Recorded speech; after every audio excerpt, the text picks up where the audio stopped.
Hello friends. तो आपका स्वागत है इंडियन एकेडमी क्लासेस में। आज हम लोग क्लास 9 के चैप्टर 10 के बारे में पढ़ने चल रहे हैं, जहाँ पे हम ग्रेविटेशन के बारे में ध्यान देंगे। ठीक है, तो ग्रेविटेशन होता क्या है, पहले इसके बारे में देखें। तो ग्रेविटेशन क्या है? ग्रेविटेशन एक टाइप का फोर्स होता है। क्या होता है? एक टाइप का फोर्स जो अर्थ जो होती है अपने कोर से लगाती है फोर्स एक, उस फोर्स को क्या कहते हैं? ग्रेविटेशन फोर्स कहते हैं।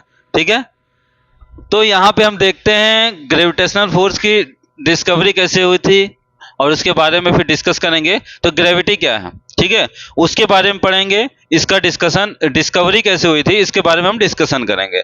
न्यूटन्स लॉ के बारे में पढ़ेंगे।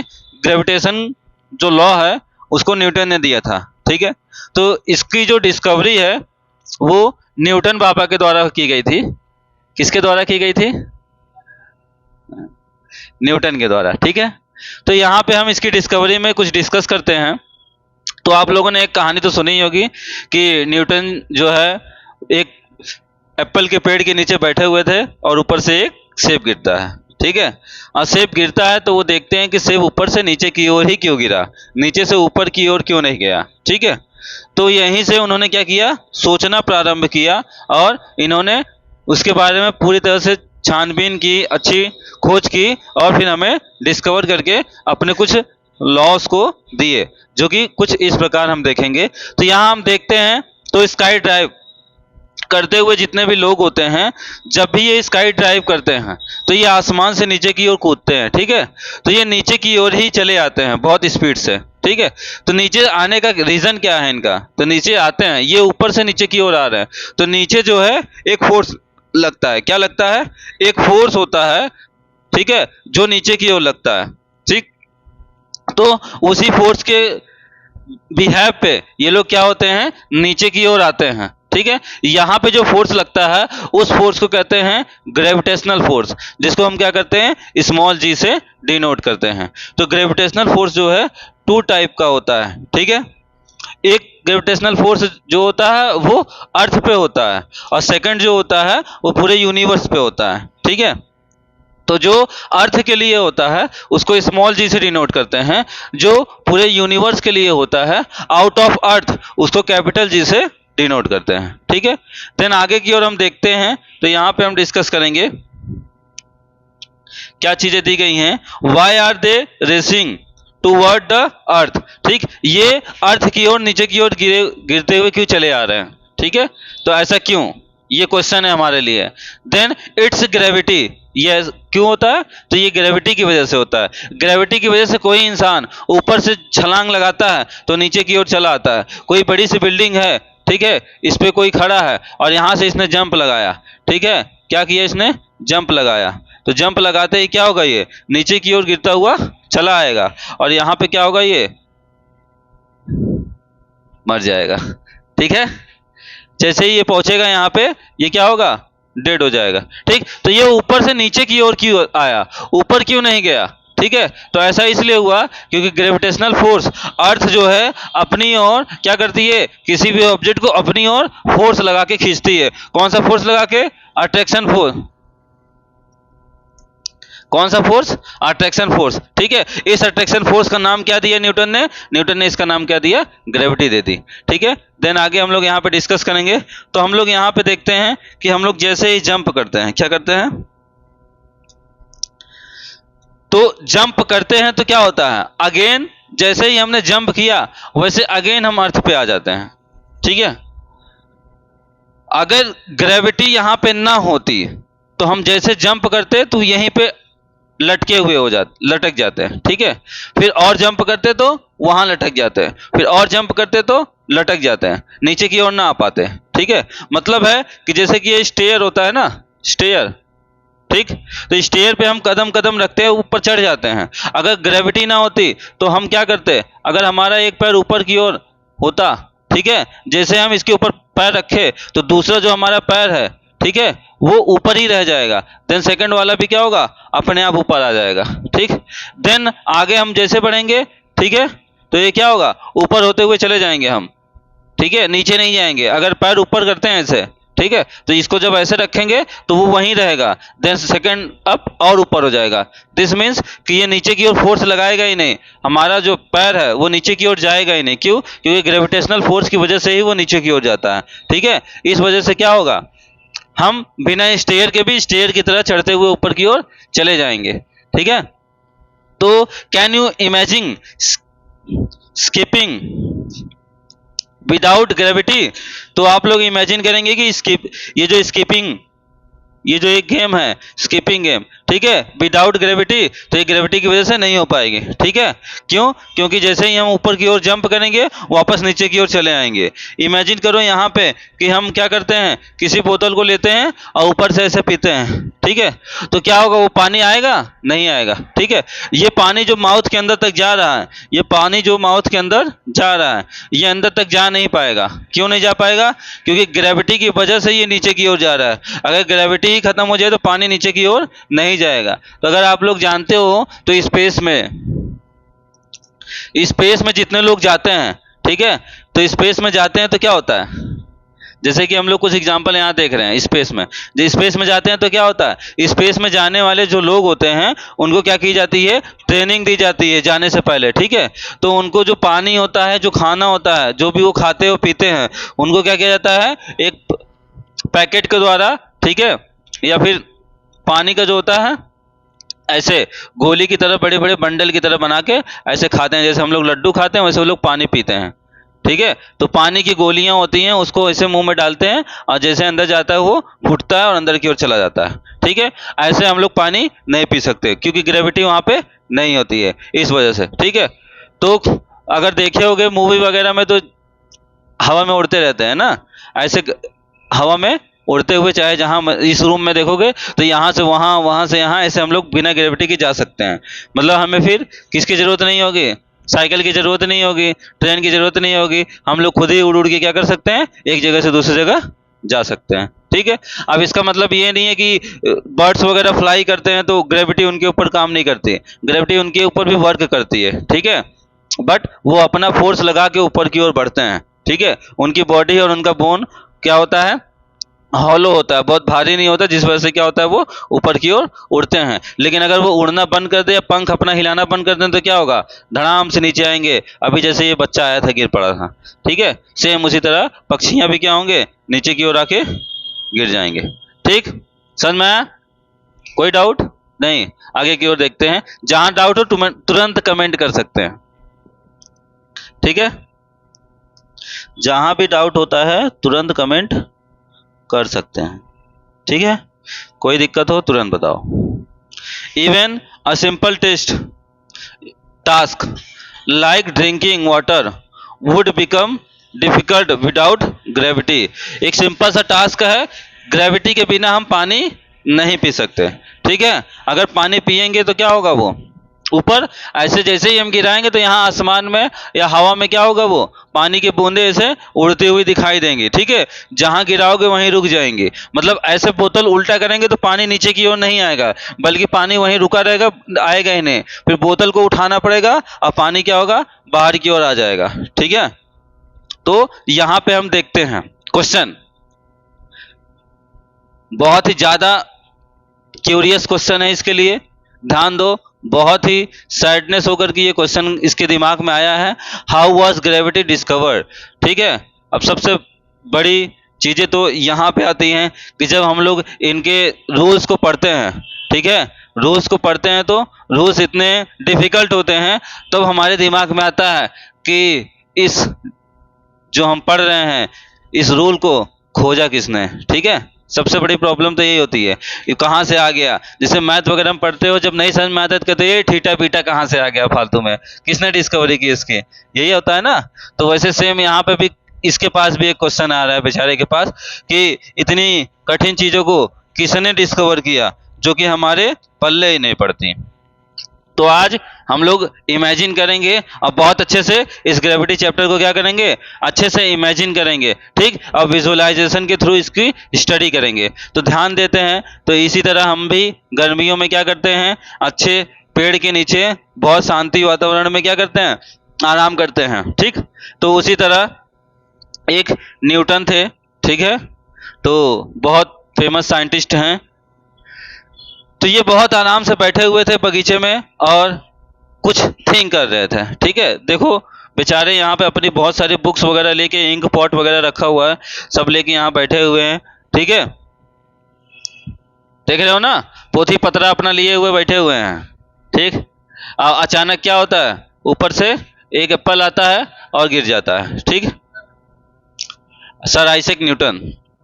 ठीक, तो Newton was relaxing under a Apple tree. ये क्या कर रहे थे, एक एप्पल ट्री के नीचे बैठे हुए थे। ठीक है, शुक्र करो कि ये कहते के पेड़ के नीचे नहीं बैठे हुए थे। ठीक है, ना ही कटहल के पेड़ के नीचे, नहीं तो ना इनका सिर होता और ना ही न्यूटन का नियम होता ना। तो यहां से एक एप्पल इनके सिर पे गिरता है जस्ट, और आके नीचे गिर पड़ता है जमीन पर। ठीक है, तो होता क्या है, इनके दिमाग में एक थिंक आती है। Newton started to analyse. ठीक, जैसे ही कोई चीज ऊपर से गिरी, उन्होंने देखा इनके सिर से टकरा के यहाँ आया, तो इनकी नजर इस पे पड़ी कि ये मेरे सिर पर ही क्यों गिरा। ठीक, ये वहां से गिरा तो वहां नीचे क्यों आया, ये वहीं क्यों नहीं रुक गया, या ऊपर की ओर क्यों नहीं गया, ये यहीं नीचे ही क्यों आया। ठीक, ना ही ये इनके सिर पे गिरता, ना ही इनका ध्यान इस एप्पल पे जाता, और ना ही ये इसके बारे में थिंक करते ना, और ना ही हम लोग को पढ़ना या पढ़ाना पड़ता ना। तो यहाँ पे अगर हम लोग देखते हैं तो न्यूटन ने इसको देखा और ध्यान से देखा, तो ये जो एप्पल गिरा उस पे एक फोर्स लगा। ठीक है, यहाँ हम देख सकते हैं ये जो गिर रहा है इस पे एक फोर्स लग रहा है। ठीक है, एक यह फोर्स लग रहा है, जो फोर्स है वो कौन सा फोर्स है, ये आगे की और हम देखेंगे। तो ग्रेविटी वाज डिस्कवर्ड, यहीं से क्या हुई, ग्रेविटी की खोज हुई, या उसको डिस्कवर किया गया। ठीक है, क्योंकि ये पहले से ही मौजूद था, बट इसके बारे में कोई जानता नहीं था, लेकिन न्यूटन ने इसके बारे में कुछ रूल्स दिए। तो gravitational force is not just between the earth and an apple. जो ग्रेविटेशनल फोर्स है ये केवल एप्पल और अर्थ के बीच ही नहीं, बल्कि पूरे यूनिवर्स पे लगने वाला एक फोर्स है। ठीक है, देन इन्होंने पहले तो अर्थ के बारे में डिस्कवर किया। ठीक है, तो यहां हम देखते हैं gravitational force act between any two bodies. ठीक है, तो यहां पे अगर देखा जाए तो मेन पॉइंट क्या है, मेन पॉइंट क्या कहा जा रहा है, तो मेन पॉइंट की अगर ध्यान दें तो अर्थ और एप्पल, इन दोनों बीच के ग्रेविटी, ग्रेविटी जो है केवल इन दोनों के बीच का रिलेशन नहीं है कि कोई अर्थ था और कोई एक एप्पल था, एप्पल अर्थ की ओर आया तो इन दोनों के बीच एक रिलेशन बना।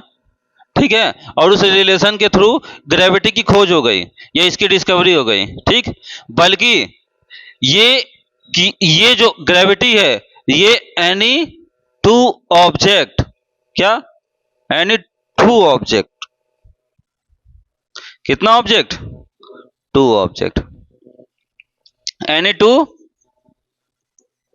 ऑब्जेक्ट, ये ग्रेविटी जो है किसी दो ऑब्जेक्ट के बीच लगता है। ठीक है, कोई भी दो चीज हो सकती है, जरूरी नहीं है कि वो अर्थ और एप्पल ही हो।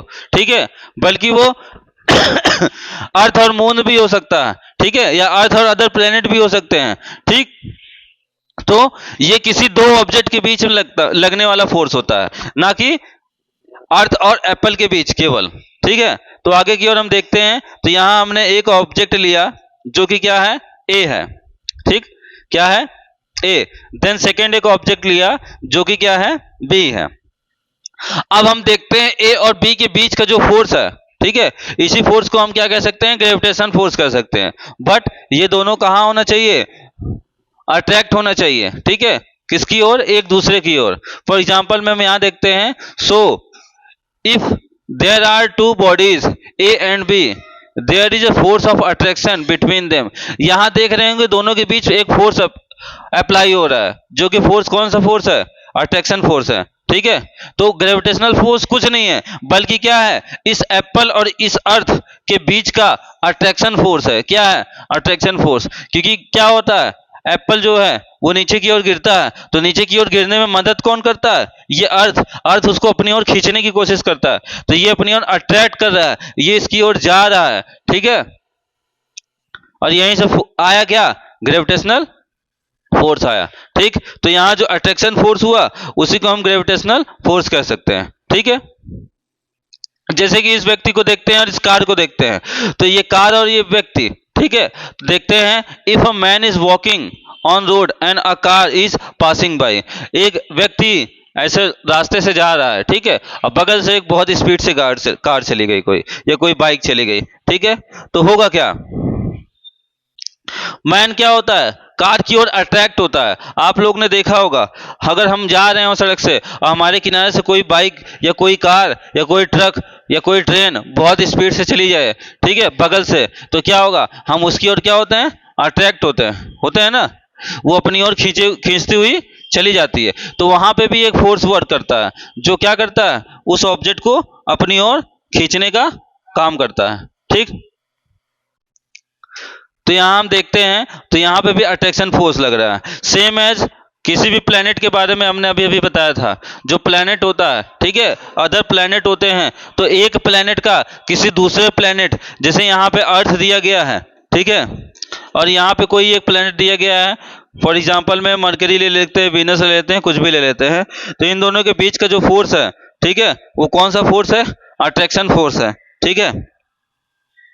अगर हम बात करें पूरे यूनिवर्स की, ठीक है, तो यूनिवर्स में क्या होता है? बहुत सारे प्लेनेट हैं, ठीक। तो हमारा जो यूनिवर्स है, ठीक, उसकी अगर हम बात करें, तो हमारा सोलर सिस्टम, अगर आप लोग जानते हो, किसके बारे में? सोलर सिस्टम के बारे में।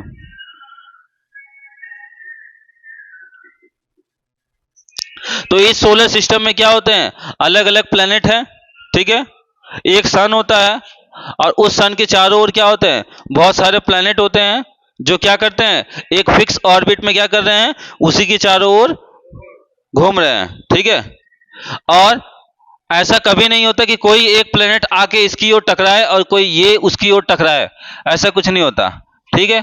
क्यों नहीं होता है? कि अगर हम ध्यान दें तो टग ऑफ वॉर जैसे हमने देखा है, तो यहाँ पे कुछ लोग एक रस्सी को यहाँ पे कुछ लोग पकड़ के खड़े रहते हैं, यहाँ पे कुछ लोग, और कुछ लोग यहाँ पे, ठीक है, और ये अपनी ओर खींच रहा है, ये अपनी ओर खींच रहा है। तो जब दोनों लोग फोर्स, इसका फोर्स इधर की ओर लगा, इसका फोर्स इधर की ओर लगा, दोनों का फोर्स जब इक्वल हो जाता है, तो बीचों बीच स्टॉप रहती है ना, यही होता है ना। अगर फोर्स यहां ज्यादा हो गया तो ये इसकी ओर खींचा चला आएगा, फोर्स इधर ज्यादा हुआ तो ये इसकी ओर खींचा चला आएगा। लेकिन अगर इसका फोर्स बराबर है, तो दोनों एक ही जगह रहेंगे फिक्स। अब उस जगह फिक्स हो गए, वो चाहे जहां घूमे। सेम इसी तरह हमारे सोलर सिस्टम का भी वर्क है, ठीक है, समझ में आ गया। देन आगे हम देखते हैं, planet around earth should get attract to each other. एक दूसरे को अपनी ओर अट्रैक्ट करते हैं, इसलिए कोई फोर्स इक्वल होता है, और ना कोई इधर चला जाता है और ना ही कोई इधर जा पाता है, ठीक है।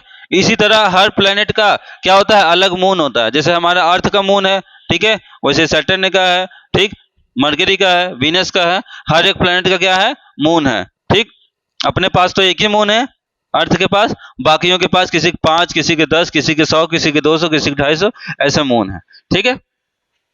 तो यहाँ पे हम ज्योग्राफी में ना जा करके हम साइंस की बात करें, ठीक है, तो यहाँ पे ग्रेविटी की अगर बात करें, तो ग्रेविटी जो होती है दो प्लैनेट के बीच में भी लगती है। तो इस एग्जाम्पल से हमें ये समझ में आता है, क्या समझ में आया?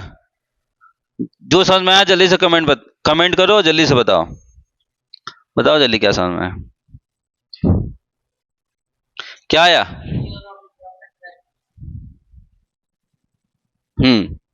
यहाँ पे हम देख सकते हैं, शिवम का कमेंट आया है कि दोनों लोग क्या कर रहे हैं? एक दूसरे को अट्रैक्ट कर रहे हैं, ठीक है।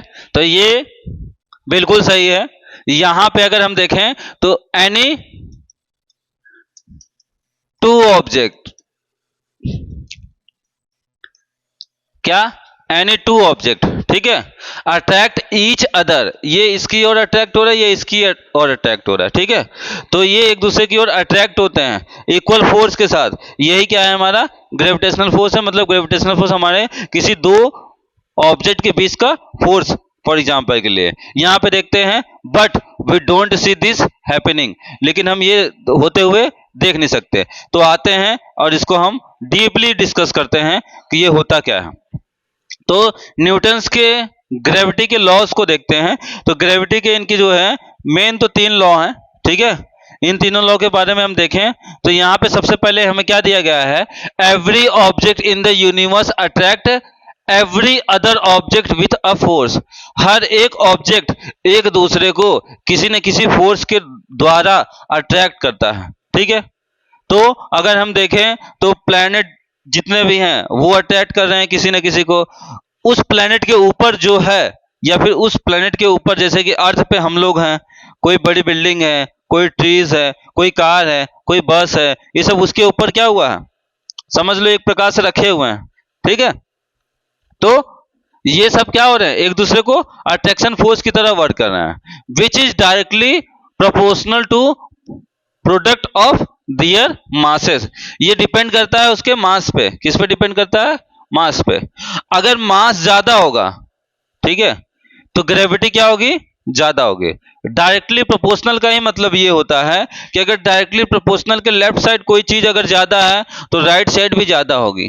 फॉर एग्जाम्पल की बात करें, जिसका जितना ज्यादा वेट होगा वो उतना ज्यादा ही फोर्सफुली क्या होगी, अट्रैक्ट होगी अर्थ की ओर, ठीक। इस वजह से ग्रेविटेशनल फोर्स वहां पे ज्यादा हो जाएगा, ठीक है। अगर हम ग्रेविटेशनल फोर्स की बात करें तो ग्रेविटेशनल फोर्स जो अर्थ पे होता है वो इज इक्वल टू मून पे कितना होता है, 1/6 होता है, ठीक। दिस मीन्स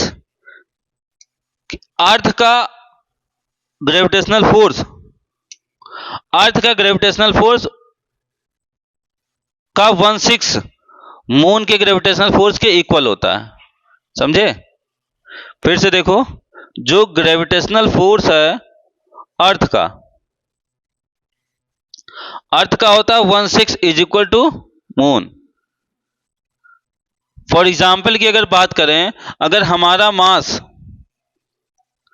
अर्थ पर 60 केजी है, तो अगर हम मून पे जाते हैं, मून पर, तब हमारा मास कितना हो जाएगा, 10 केजी हो जाएगा। अंडरस्टैंड।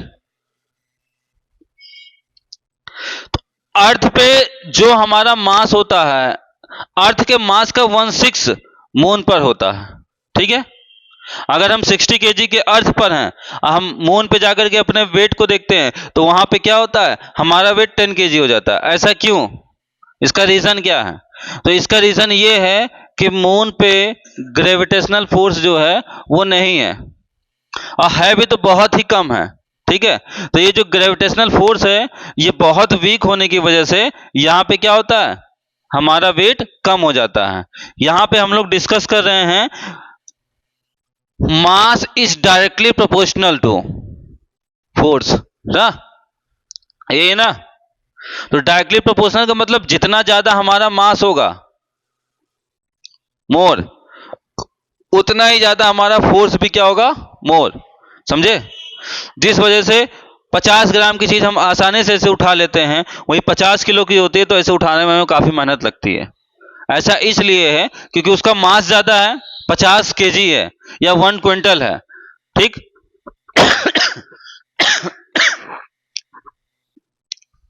तो 50 केजी या फिर 100 केजी की ऑब्जेक्ट का मास ज्यादा है, तो मास ज्यादा होने की वजह से क्या होगा, फोर्स क्या होगा, ये भी मोर होगा, होगा कि नहीं होगा। तो फोर्स ज्यादा कब, जब मास ज्यादा होगा तब, ठीक है। आया समझ में, कोई प्रॉब्लम। आगे की ओर देखते हैं हम लोग। तो आगे देखते हैं, of one physical quantity increase other physical quantity also increase. Understand, मतलब किसी एक की अगर फिजिकल क्वांटिटी इंक्रीज होती है तो सेकंड की भी फिजिकल क्वांटिटी क्या होगी, इंक्रीज हो जाएगी। यहां पे केवल किसका खेला है, पूरा का पूरा फिजिकल क्वांटिटी का, ठीक है।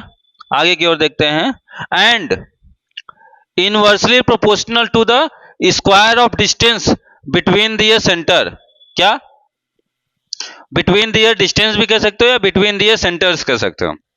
मतलब उन दोनों के बीच का जो डिस्टेंस है, ठीक है, उन दोनों के ऑब्जेक्ट के सेंटर से जो बीच की डिस्टेंस है, उनके डिस्टेंस के स्क्वायर के, ठीक है,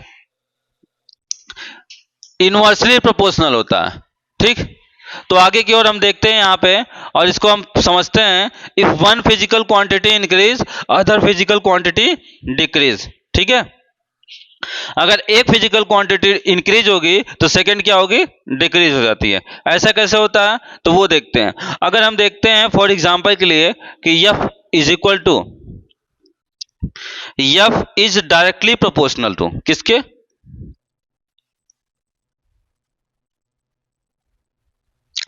F is directly proportional to mass. ठीक है, दिस मीन्स अगर F ज्यादा तो मास ज्यादा। ठीक है, डायरेक्टली प्रोपोर्शनल का मतलब ये होता है।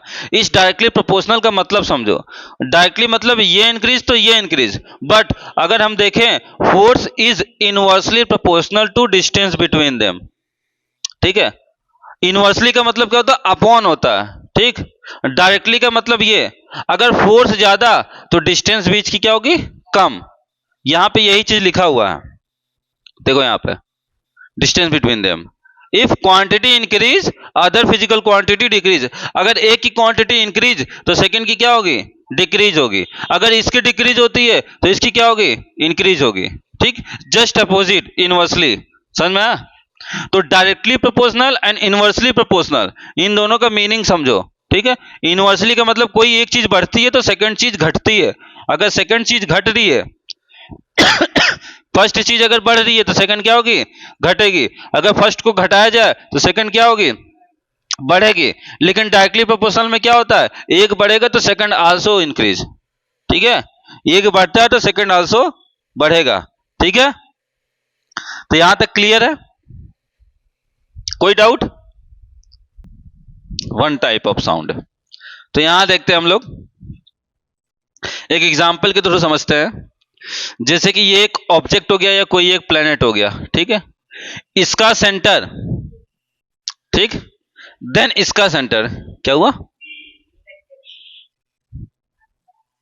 हाँ, समझ लो कुछ भी है, अंडा है, गोला है, बॉल है, ठीक है, या फुटबॉल है, या प्लेनेट ही है, तो considered two bodies of mass m1 and m2। तो इसको हम m1 ले लेते हैं, देन इसको हम क्या ले लेते हैं, m2 ले लेते हैं। दो बॉडी लेना है, दो बॉडी ऑब्जेक्ट लेना है, जो कि क्या है, हमारे m1 एंड m2 है। ठीक है, देन अगर हम देखें तो इन दोनों के सेंटर के बीच की जो डिस्टेंस है वो क्या है, r है। और हमारा रूल क्या कहता है, every object in the universe attract every other object with a force, एक फोर्स के साथ अट्रैक्ट कर रहा है। ये ऑब्जेक्ट एक दूसरे को किसी न किसी फोर्स के साथ अट्रैक्ट कर रहा है, which is directly proportional to the product of their masses. Means ये जो फोर्स है वो डायरेक्टली प्रोपोर्शनल है इनके मासेस के, m1 एंड m2 के मल्टीप्लाई के। देखो लिखा क्या, directly proportional to product of their masses. Product का मतलब क्या हुआ, एक m1 हुआ, देन सेकंड m2 हुआ, इन दोनों का प्रोडक्ट मतलब मल्टीप्लाई। ठीक, तो इन दोनों के प्रोडक्ट के मल्टीप्लाई के इक्वल होता है। यहां से हम लोग को डिफिनीशन याद हो जाएगी, अगर ध्यान से समझे रहोगे तो। समझना क्या है, बस यही समझना है कि किसी भी दो ऑब्जेक्ट के बीच जो फोर्स लगता है वो फोर्स क्या होता है, फर्स्ट ऑब्जेक्ट के मास देन सेकंड ऑब्जेक्ट के मास के प्रोडक्ट के डायरेक्टली प्रोपोर्शनल होता है। क्या होता है, मतलब फर्स्ट मास देन सेकंड मास, इनके दोनों के प्रोडक्ट के डायरेक्टली प्रोपोर्शनल होता है क्या, फोर्स। ठीक है, एक लाइन याद हो गई। ठीक है, तो force is directly proportional to product of their masses, ये हमारी डिफिनीशन होगी। क्या होगी, force is directly proportional to product of their masses and inversely proportional to distance between their centre. ठीक, स्क्वायर, ये ठीक है, ये देखो, inversely proportional to square of distance between their centre. ठीक है, तो ये देखेंगे हम यहाँ पे, तो जो हमने अभी अभी बताया है वही आपको यहाँ पे भी देखने को मिलेगा। सेपरेटेड बाय ये distance from R line join together the centre, centre से इनको हमने ज्वाइन किया। देन यहाँ पे हम देख पा रहे होंगे कि दो फोर्स हो रहा है, दो फोर्स लग रहा है, m फोर्स इसकी ओर, सेकंड फोर्स इसकी ओर, let F be the force acting between two bodies. तो यहाँ पे अगर हम देखें तो F is directly proportional to m1 and m2। This means force is directly proportional to product of their masses. ठीक है, देन आगे की ओर अगर हम देखें तो ये हमने इक्वेशन फर्स्ट मान लिया। देन सेकंड की बात करें तो ये ऑब्जेक्ट हो गया, ये हमारा क्या हो गया, सेकंड ऑब्जेक्ट हो गया। दिस मीन्स कि ये हमारा बॉडी, ये जो मैन है ये हो गया हमारा फर्स्ट मैन, m1 मास इसका पहला।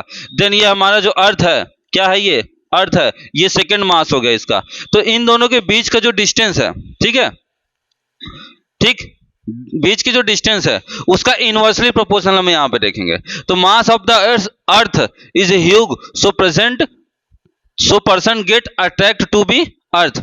मतलब क्या है, इसको थोड़ा समझते हैं। यहां पे ये m1 मास है, ये m2 मास है। अगर मास की बात करें तो ऐसे ही दिखाई दे रहा है कि इसका मास लेस है, छोटा ऑब्जेक्ट है उसका मास लेस है, बड़ा ऑब्जेक्ट इसका मास ज्यादा है ना। तो बड़ा वाला का मास ज्यादा है और इसका मास छोटा है, तो ये इसकी ओर अट्रैक्ट होगा। ठीक है, क्या होगा, ये इसकी ओर अट्रैक्ट होगा। अगर ये छोटा होता और ये आदमी क्या होता, बड़ा होता, तब क्या होता, ये जो अर्थ है ये इस आदमी की ओर अट्रैक्ट होता। ठीक है, समझे, समझ में आया। अगर इसी तरह हम बात करें मून की, किसकी बात करें, मून की, तो मून का जो रेशियो है या रेडियस है, क्या है, मून का जो रेडियस है वो अर्थ के रेडियस से क्या है, कम है। तो इसका रेडियस इसके रेडियस से कम है, इसका मतलब इसका मास जो है इसके मास से क्या होगा, कम होगा। ये मून का जो मास है वो कम होगा किसके मास से, m2 के मास से, इसलिए ये इसकी ओर अट्रैक्ट होता है और इसी के सर्कल में राउंड करता है। ठीक है, समझ में आया। और ये भी अपनी ओर से कुछ ना कुछ फोर्स लगा रहा है, तो कुछ स्पेसिफिक डिस्टेंस पे जाके ये दोनों क्या हो रहे हैं, न्यूट्रलाइज हो रहे हैं। क्या हो रहे हैं, न्यूट्रलाइज हो रहे हैं। न्यूट्रलाइज होने का मतलब है कि कोई एक ऑब्जेक्ट यहाँ पे है, देन कोई दूसरा ऑब्जेक्ट यहाँ पे है, इन दोनों के बीच फोर्स लग रहा है, किसी का बहुत ज्यादा है किसी का बहुत कम है, तो कोई एक ऐसा पॉइंट होगा जहां पे दोनों आपस में आके रुक जाएंगे। ठीक, तो जहां पे रुकेंगे दोनों का इक्वल हुआ, इक्वल हुआ मतलब क्या हुआ, वहां पर न्यूट्रलाइज हो गया, मतलब जीरो हो गया, दोनों का फोर्स क्या हुआ, जीरो हुआ, और वहीं पे दोनों ऑब्जेक्ट क्या होंगे, रुक जाएंगे। ठीक है, यही आगे हम लोग फिजिक्स में पढ़ेंगे क्लास 11th में, ठीक है, और क्लास 12th में पढ़ेंगे, तो बहुत अच्छे से डिस्कस करेंगे।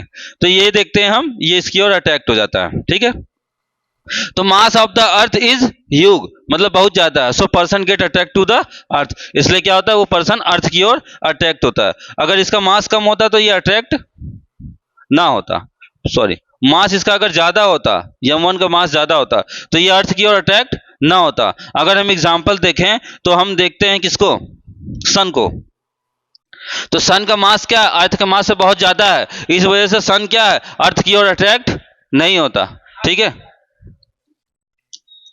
ना ही अर्थ उसकी ओर अट्रैक्ट होता है। ठीक है, कहीं ना कहीं इसका फोर्स इक्वल हो जाता है, जिस वजह से क्या होता है, वो उसी रेडियस में चारों ओर या उसी सर्कल में चारों ओर राउंड करता रहता है। ठीक, तो देखते हैं यहां पे,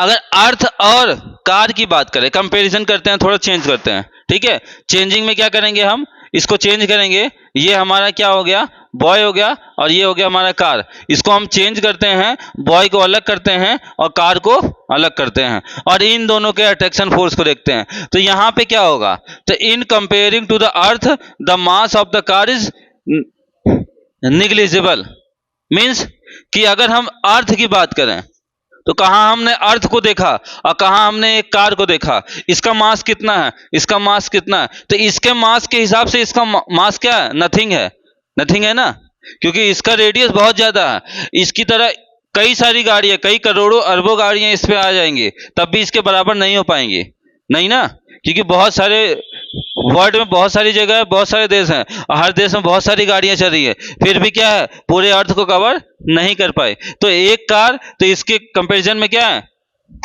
एकदम नथिंग है, कुछ नहीं है। ठीक, देन आगे की ओर हम यहां देखते हैं, तो hence we do not attract object around us. तो यहां पे क्या होता है कि ऑब्जेक्ट एक दूसरे को अपनी ओर अट्रैक्ट नहीं कर पाते हैं। यही रीजन है कि एक दूसरे को अपनी ओर क्या करते हैं, अट्रैक्ट नहीं कर पाते।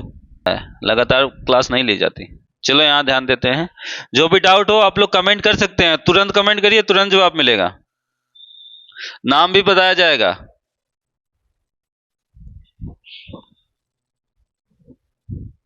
तो आगे की ओर देखते हैं। ये भी बड़ा डिस्टर्ब कर रहा है।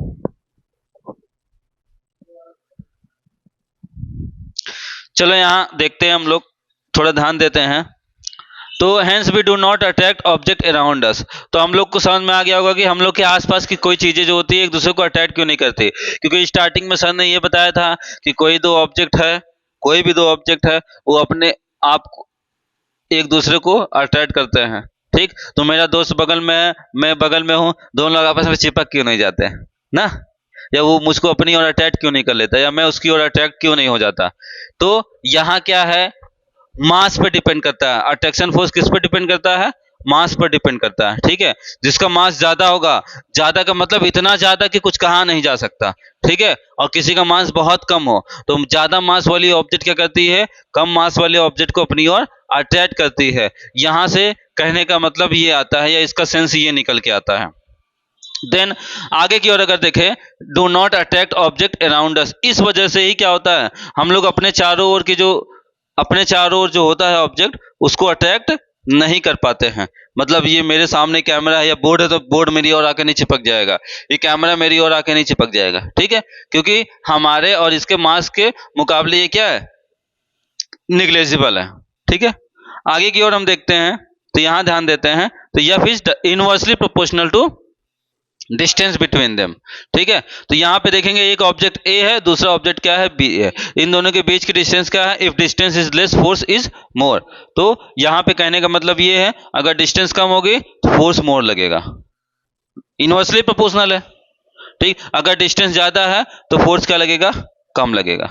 ठीक है, टग ऑफ वॉर में अगर देखें, तो अगर कोई यहाँ पे और दूसरा कोई इसके जस्ट बगल में हो, ठीक, और दोनों आपस में रस्सी खींचे पकड़ पकड़ के, तो यहाँ क्या होता है, डिस्टेंस क्या है, बहुत ही कम है।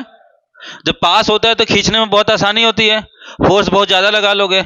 लेकिन अगर यही डिस्टेंस यहाँ दूर दूर कर दी जाए, और यहाँ पे कोई एक खींचे और कोई यहाँ पे एक खींचे, तो यहाँ पे फोर्स क्या होगा, डिस्टेंस ज्यादा हो गई, तो दोनों के बीच फोर्स क्या होगा, कम लगेगा, वो एक दूसरे की ओर अट्रैक्ट नहीं हो पाएंगे। तो डिस्टेंस जितना ज्यादा होगा, फोर्स उतना कम होगा।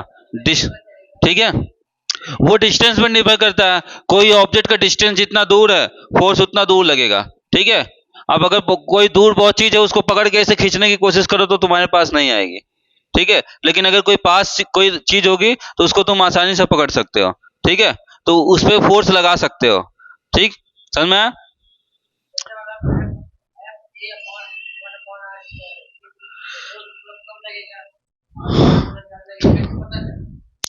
ये पता ऐसे चला कि इनवर्सली का मतलब ही यही होता है। इनवर्सली का मतलब होता है इनवर्स, इनवर्स मतलब एक ज्यादा तो एक कम, या एक कम तो दूसरा ज्यादा। पहले का इनवर्सली मतलब अपोजिट, फर्स्ट का ये अपोजिट होगा। अगर ये ज्यादा है तो इसका अपोजिट क्या होगा, ज्यादा का अपोजिट कम। अगर ये कम है तो इसका अपोजिट क्या होगा, ये ज्यादा। इनवर्सली है मतलब इसका रिवर्स, अपोजिट। ठीक, ये ज्यादा तो ये कम, ये ज्यादा तो ये कम, ठीक है, और ये कम तो ये ज्यादा। आया कुछ समझ में? नहीं है? बहुत अच्छा। आगे की ओर देखो, जहां नहीं समझ में आया वीडियो को पॉज करो, थोड़ा सा बैक करो, फिर से रिवाइज करो। नहीं समझ में आया, वीडियो को पॉज करो, बैक करो और फिर से रिवाइज करो। ठीक है, समझ में आ जाएगा। तो हम लोग आगे की ओर देखते हैं यहाँ पे। तो यहाँ देखते हैं, जैसे कि हमने डिस्टेंस को बढ़ाया, वैसे ही फोर्स क्या हो गया, कम हो गया। ठीक है, तो इन दोनों इक्वेशन को हमने जब मिलाया तो यफ क्या था, यफ जो था वो डायरेक्टली प्रोपोर्शनल था m1 और m2 के, और यफ जो है इनवर्सली प्रोपोर्शनल था इन दोनों के बीच के डिस्टेंस के। तो इक्वेशन फर्स्ट एंड इक्वेशन 2 को जब हमने एक साथ मिलाया तो ये दोनों एक दूसरे के डायरेक्टली प्रोपोर्शनल है, तो यह proportional m1 m2 upon r square हो गया। ठीक है, यहाँ पे इक्वेशन फर्स्ट और सेकंड को हमने मिलाया, और यहाँ पे जैसे ही हमने क्या किया, प्रोपोर्शनल को हटाया, उस प्रोपोर्शनल की जगह जी कांस्टेंट आया हमारे पास, where G is universal constant of gravitation. ये हमारा क्या है, यूनिवर्सल कांस्टेंट है। कौन सा कांस्टेंट है, यूनिवर्सल कांस्टेंट। देन यहाँ पे हम आगे की ओर देखते हैं, अगर m1 और m2 को 1 मान ले और r को 1 मान ले तो f जो है वो क्या होगा, 1 होगा। ठीक है, 1 होगा। कितना होगा, 1। मतलब 1 इंटू 1 इंटू 1। और यहाँ पे g की बात करें अगर, तो हम g की बात करते हैं तो g की कुछ वैल्यू होती है। ठीक है, तो f इज इक्वल टू क्या हो जाएगा हमारा, g हो जाएगा। मतलब अगर हमने क्या किया, 1 ग्राम या 1 किलोग्राम ऑब्जेक्ट, दूसरा 1 किलोग्राम ऑब्जेक्ट 1 मीटर की डिस्टेंस पर रखा, ठीक है, तो 1 इंटू 1/1 अगर इसको करेंगे तो ये 1 ही हो जाएगा, इंटू जी करेंगे तो जी हो जाएगा। This means force is equal to gravitational force. यहाँ पे जो फोर्स आया वो क्या आया हमारा, ग्रेविटेशनल फोर्स क्या है। तो universal constant of gravitational is the force of attraction between two unit mass place at unit distance apart from each other. अगर हम क्या करें, यूनिट प्लेस के ऑब्जेक्ट को यूनिट डिस्टेंस पे अगर हम रखते हैं तो क्या होता है, उसका जो फोर्स आता है वो यूनिवर्सल कांस्टेंट के इक्वल होगा। क्या होगा, यूनिवर्सल कांस्टेंट के इक्वल होगा। देन यहाँ पे हम देखते हैं ग्रेविटी के और आगे कुछ नियम्स को। यूनिट ऑफ ग्रेविटेशन की बात करें तो इम्पोर्टेंट ऑफ ग्रेविटी की बात करें तो ये इस चीज को हम नेक्स्ट क्लास में डिस्कस करेंगे। तो यहाँ पे हमने क्या किया, तो हमने जो है सबसे पहले ये फोर्स जो ग्रेविटेशनल फोर्स था, कौन सा फोर्स था, ये ग्रेविटेशनल फोर्स था। ये ग्रेविटेशनल फोर्स आया कहाँ से, उसके बारे में हम लोगों ने डिस्कस कर लिया। न्यूटन कहाँ से आए, या न्यूटन के ऊपर सेब कहाँ से गिरा, और इस रूल्स की जो डिस्कवरी हुई वो कहाँ से हुई, उसके बारे में हमने अच्छे से डिस्कवर कर लिया है। अब हम लेक्चर सेकंड में इस ग्रेविटी के यूनिट्स के बारे में पढ़ेंगे और इस ग्रेविटी का इंपॉर्टेंस कहाँ कहाँ है उसके बारे में डिस्कस करेंगे। तब तक के लिए